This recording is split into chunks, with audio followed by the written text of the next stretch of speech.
Ah, tu n'as pas dit amen. Quand Satan t'éprouve, c'est parce qu'après cette épreuve, il veut que tout le monde voie la gloire que tu auras demain. Mais quand Satan te tente pour que tu cèdes, c'est afin qu'on commence à conjuguer des verbes te concernant au passé. Lorsqu'il prêchait bien, lorsqu'il priait bien, lorsqu'elle servait Dieu, lorsqu'il était élevé, lorsqu'il était un modèle, lorsqu'elle était une référence. Lorsque Satan te tente, c'est parce qu'il veut qu'on parle de ta vie au passé. Mais lorsque Dieu t'éprouve, c'est parce qu'il prépare une gloire dans ton futur comme tu n'as aucune idée. Voilà pourquoi j'aimerais dire à quel fidèle ne permettra pas que vous soyez tentés au-delà de vos forces. Mais avec la tentation, il prépare aussi le moyen d'en sortir afin que vous puissiez la supporter. Dis amen. Ne dis pas, je n'avais pas le choix, je ne savais pas, je devais seulement céder. Il y a toujours une voie de sortie.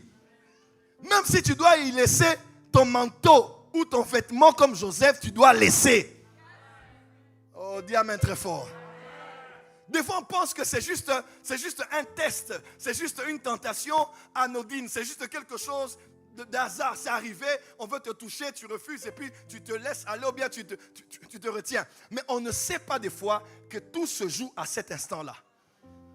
Si Joseph ira en prison ou pas. Si Joseph interprétera en prison des rêves ou pas. Si à l'issue de cela, il y aura quelqu'un à qui il va interpréter un rêve qui sortira de prison et se rapprochera du roi, reprenant la fonction qu'il avait avant des chansons. Si le roi aura un songe, vous voyez un peu. Donc il y a des instants, il y a des tentés. Voilà pourquoi ne pense pas que quand une tentation vient, Satan te tente pour rien. Satan sait que si tu cèdes, tu peux perdre la suite logique des choses que Dieu voulait faire avec toi. Et ne dis pas c'était plus fort. Non, aucune tentation qui t'est arrivée est une tentation qui n'est jamais arrivée à quelqu'un d'autre. Tu dois résister. Tu dois dire non.